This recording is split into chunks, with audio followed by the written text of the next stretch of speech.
picture, standard reality that you have to present to this person to allow him to look deeper. Yes. And if it's it, what is the picture? Okay.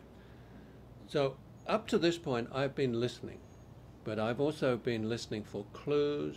So I've been like a little detective, listening to what's being said and what's not being said. So I now have a picture in my mind as to what I think is going on at the spiritual level. And of course, that will be a picture specific to this client. So now, when I say, "Would you be willing to see this differently?" and if she says or he says yes, then I say, "Okay, here's what I think might have been going on. That you have had, your soul may have created this situation for a purpose." And then I explain and show how the life experience has been working to bring someone to an understanding or at least a perception of, wow, yes, that makes sense. I see how I've repeated this pattern over and over. So there must have been a purpose why I did that. Wow. And so at that point, you've opened the possibility of them seeing a different reality, a spiritual reality, where they, or their spirit, or their soul, has actually engineered this whole experience. And then they start to light up and they say, "Well, tell me more." And so then we would go through an explanation of what I think might have been going on. And from there, that's when we go to the worksheets, the tools, and say, okay, let's make this work energetically for us. We're faking it till we make it. We're only requiring a willingness to be open to the possibility that this is the way things really are, as opposed to how we thought they really were.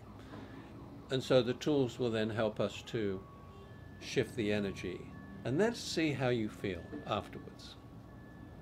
So that's basically the process of me working with a client. And which concepts of spiritual world do you introduce to him to understand his problems? I mean, do you talk about the reincarnation, about the angels, about the God?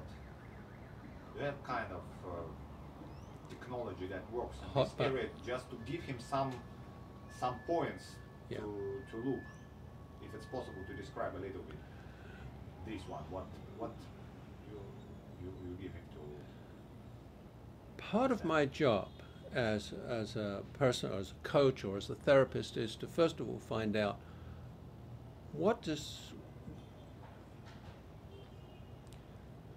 part of my job as a therapist. I heard a clatter. Part of my job as the person trying to help this person come to a place of forgiveness is to listen for where they are in terms of their own picture of reality. Do they believe in angels?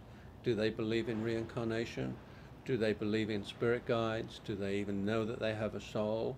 So that gives me ways to connect to that person.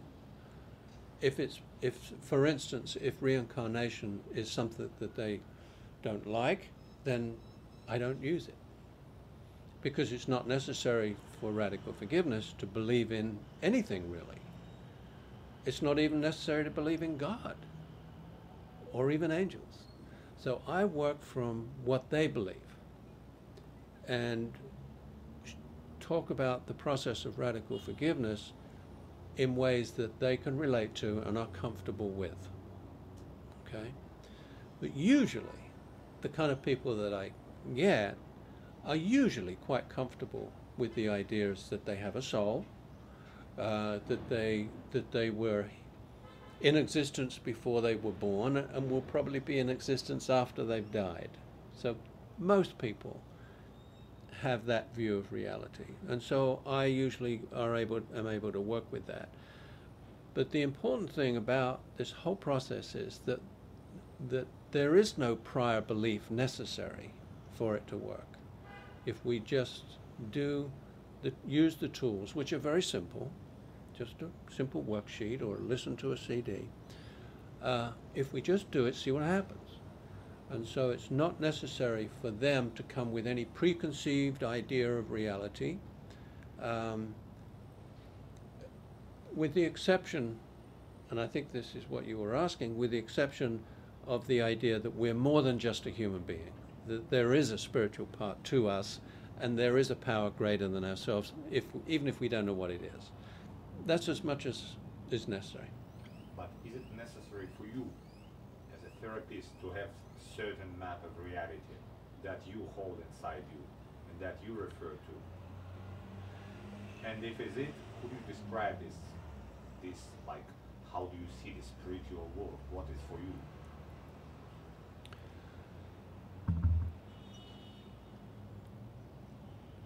For me to be a radical forgiveness practitioner, I obviously have to have a view of reality that's in alignment with radical forgiveness.